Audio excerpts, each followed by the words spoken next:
Assalamualaikum warahmatullahi wabarakatuh.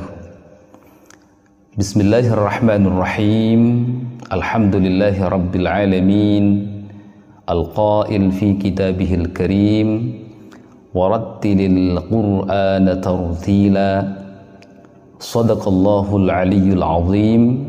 Wassalatu wassalamu ala sayyidil mursalin. Sayyidina wa syafi'ina wa habibina Muhammad Al-qail khairukum man ta'allama al-Qur'ana wa 'allamah. Al-hadits atau kama qala.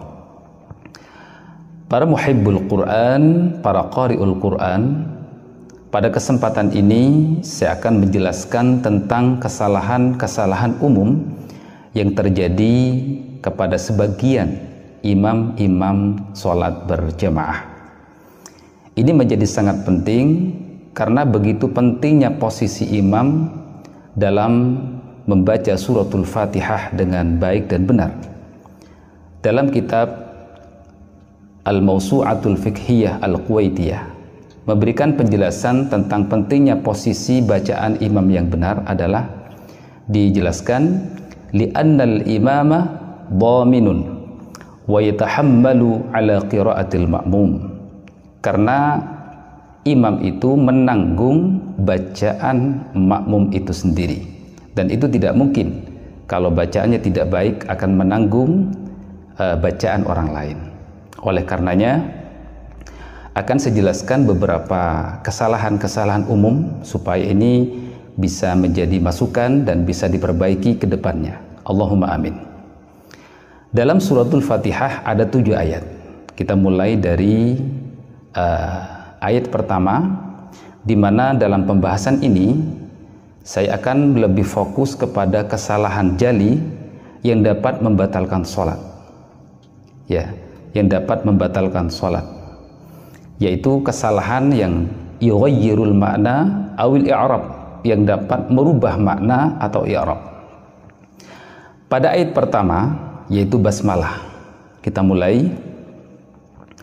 A'udzu billahi minasyaitonir rajim. Bismillahirrahmanirrahim. Pada ayat ini, pada kalimat Ar-Rahman dan Ar-Rahim, ini berpotensi lafal Ar-Rahman, huruf ha-nya itu tertukar kadang kepada huruf kha atau huruf ha. Dibaca Bismillahirrahmanirrahim. Tentu ini akan berubah pada makna. Atau yang kedua kepada huruf ha, dibaca begini, Bismillahirrahmanirrahim.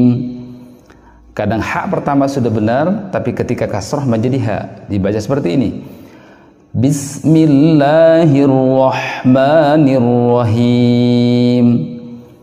Tentu ini adalah salah jali yang bisa merubah pada makna dan mengakibatkan batalnya sholatnya makmum yang bacanya lebih baik. Baik, untuk ayat kedua, Alhamdulillahi Rabbil Alamin. Umumnya kesalahan ini biasanya terjadi pada lafal al-alamin, yang di situ ada huruf ain, biasanya tertukar kepada huruf yang terdekat yaitu hamzah, karena serupa. Sebagian membaca begini, Alhamdulillahi Rabbil Alamin. Alamin. Tentu ini sebuah kesalahan. Harusnya Alhamdulillahi Rabbil Alamin. Alamin, bukan alamin. Sekali lagi, ini juga dapat merubah pada makna lafal al-alamin. Berikutnya pada ayat yang ketiga, Ar-Rahmanir-Rahim. Pada lafal Ar-Rahmanir-Rahim, sebagaimana ayat pertama, hati-hati tertukar pada huruf kha atau huruf ha. Tidak dibaca Ar-Rahmanir-Rahim atau Ar-Rahmanir-Rahim, tapi Ar-Rahmanir-Rahim. Pada ayat yang keempat, Maliki yaumiddin, Maliki yaumiddin, Maliki yaumiddin. Kesalahan umum itu terjadi pada ziyadatul harf, yaitu menambah huruf mad. Sebagian kadang membaca seperti ini, Maliki yaumiddin, akafnya menjadi panjang satu alif, Maliki yaumiddin. Tentu ini adalah kesalahan jali dan dapat merubah pada makna dari ayat ini. Harusnya Maliki yaumiddin, Maliki yaumiddin. Kemudian pada huruf dalnya, kadang sebagian dialek itu kemudian dibawa kepada bacaan Al-Quran, khususnya pada suratul Fatihah, sehingga dalnya berubah menjadi zai atau za, harfuz za, dibaca Maliki yaumizzin. Tentu ini merubah pada makna ini. Berikutnya adalah Iyyaka na'budu wa iyyaka nasta'in, Iyyaka na'budu wa iyyaka nasta'in. Pada ayat ini yang harus berhati-hati adalah tasydid daripada lafal iyyaka. Jangan kemudian ditakhfif dibaca iyyaka, ya, iyyaka. Kalau ini kemudian terjadi, maka bukan hanya merubah pada makna, tapi kalau disengaja bisa berpengaruh pada tauhid kita. Na'udzubillahi min dzalik. Iyyaka na'budu wa iyyaka nasta'in. Tasydid daripada huruf ya ini harus betul-betul jelas.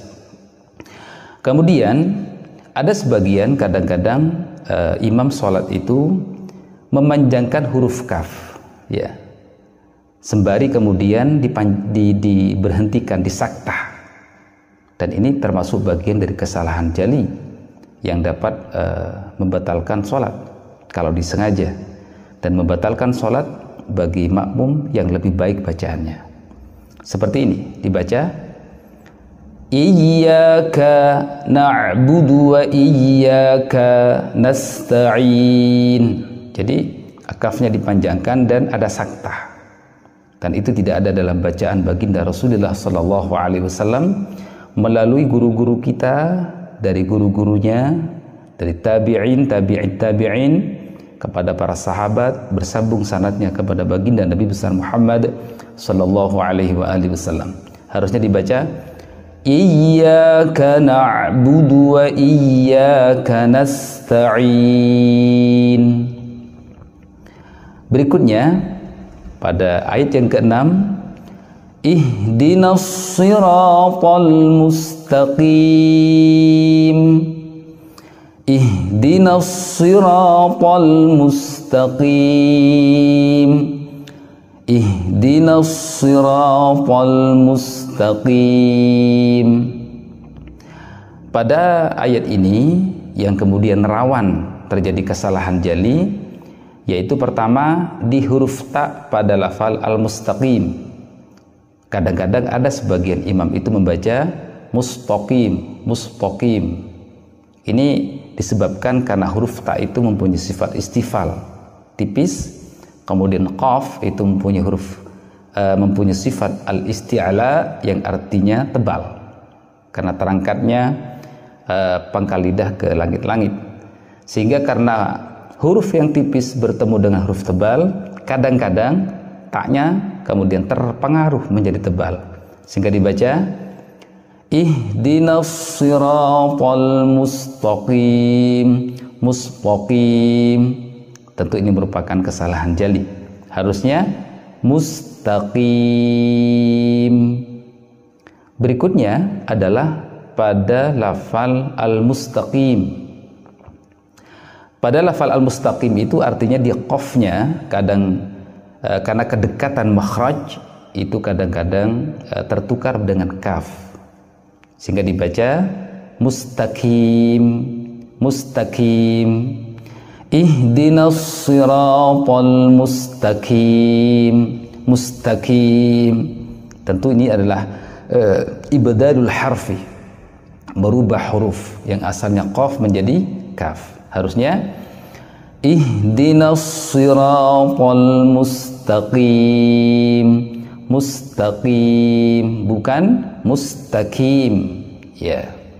Yang terakhir adalah siratal ladzina an'amta 'alaihim ghairil maghdubi 'alaihim waladdallin.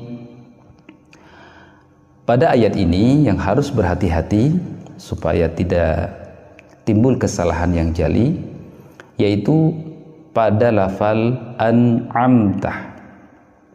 An'amta ini kadang-kadang secara acak berubah-ubah, tertukar antara satu dengan yang lain, yaitu antara hamzah dan ain.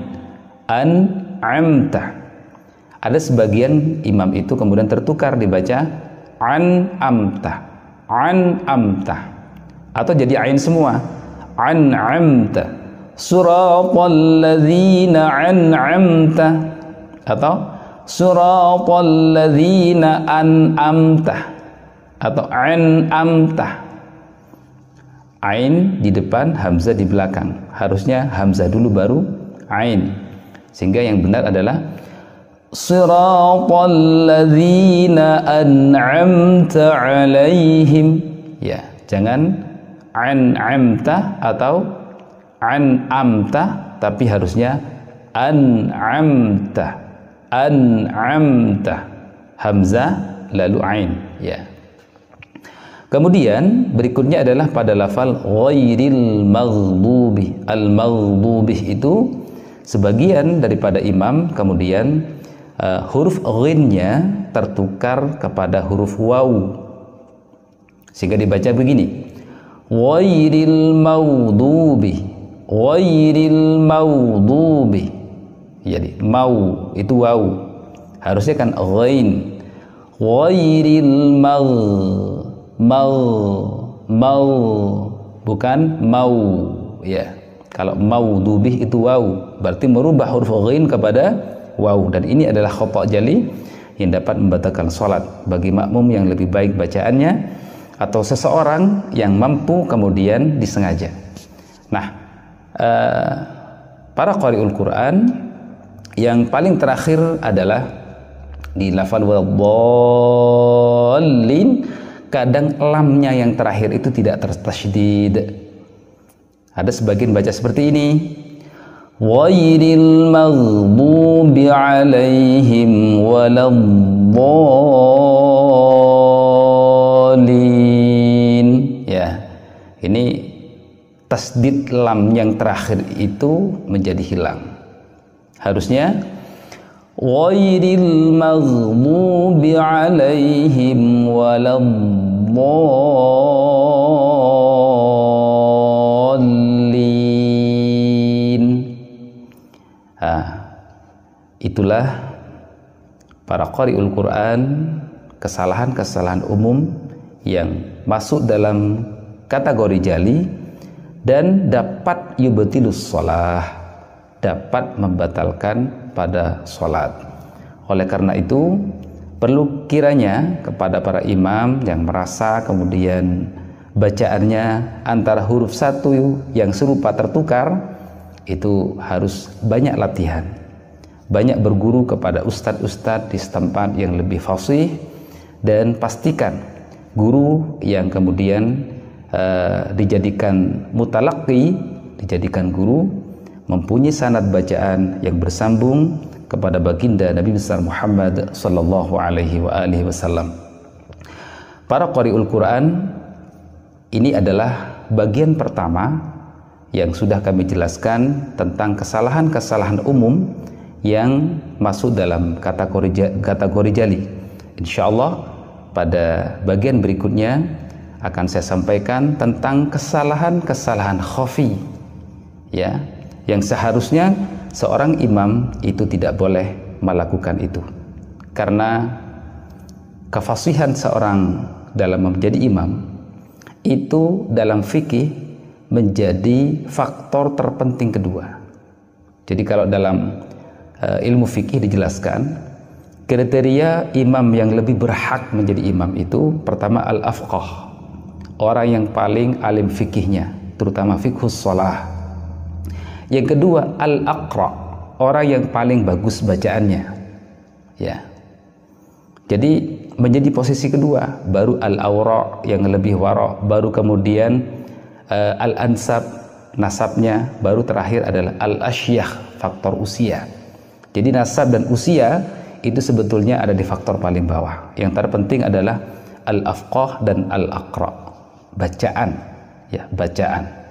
Oleh karena itu semoga penjelasan ini menjadi manfaat barakah. Hadanallahu wa iyyakum ajma'in. Assalamualaikum warahmatullahi wabarakatuh.